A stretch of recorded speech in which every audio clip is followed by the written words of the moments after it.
Alright guys, welcome back again to another exciting tutorial. Fash is here. So in this tutorial we want to dive into what is known as primary key and foreign key. Without no further ado, let's get started. There's something I would like to show you right now. Just assume you want to select probably you want to select payments. You want to select payment table, select all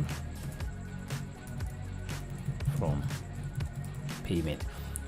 Imagine you want to select from this particular table. You might be wondering how I actually got this table. Fine, table, you can actually see it inside schema. We've done this before, and I just want to show you that it's not as if I'm just picking all this table from my head.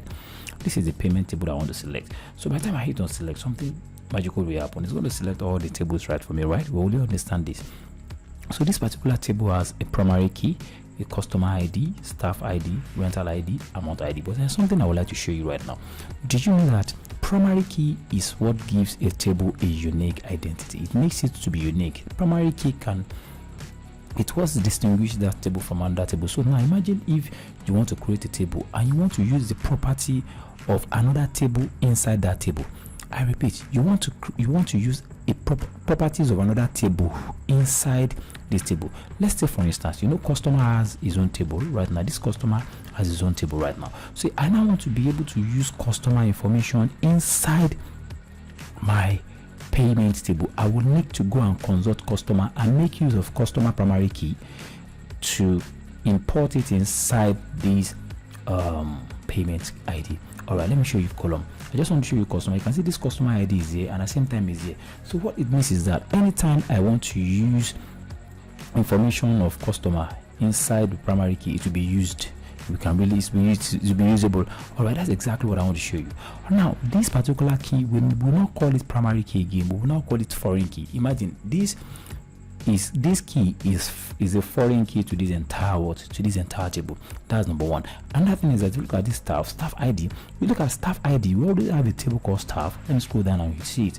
This particular staff ID has its own table, but we want to be able to use every property of staff column inside this payment. So that's the reason why we could use the staff ID.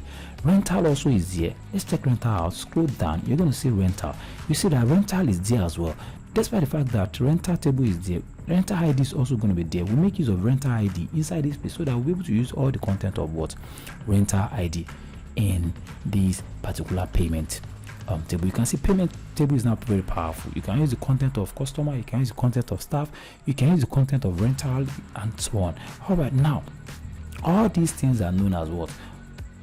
Foreign key. But a table will have its own primary key that makes it to be unique in case you want to use that table in another table as well. You can see PK is here. All right, this PK stands for what? Primary key.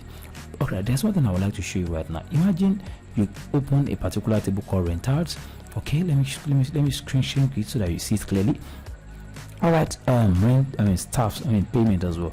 Rather, so if you open payment and scroll down a little, you see constraint. So this constraint, by the time you open it, you discover that this particular constraint will enclose all the primary key and the foreign key. You can see by the time you open constraint of payment, you see payment primary key is there. It is in golden color. That's exactly what I'm talking about. But all other keys such as rental, staffs, customer ID are in gray. So that shows that they are foreign key.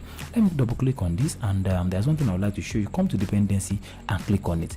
When you click on dependency, you see that this thing is telling you that the public.customer primary key is normal, but there's a restriction on it. Public or customer ID there's a restriction on it, and public payment plus customer ID is auto.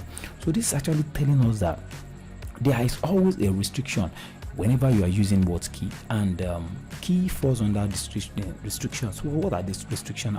I will explain these in details by the time we dive into what constraint. Constraint is one of the most paramount topic that we need to understand whenever we are creating a database, and it simply helps us to give us a guide of what type of data is actually entering into the column that we'll create. Don't worry, I'm going to explain this in the next tutorial. I just want you to have an overview of what exactly I want you to know. Like, if you have a foreign key, that means if you're using it in a particular table, the property of all the table can be used in the table you are using it in. Hope you're getting what I'm saying. I would like to go back to my SQL. Let's go back to my SQL. Something is going on. Oh, I have to scroll up. Anytime you're having this kind of delay or anytime you're having this kind of issues, don't worry.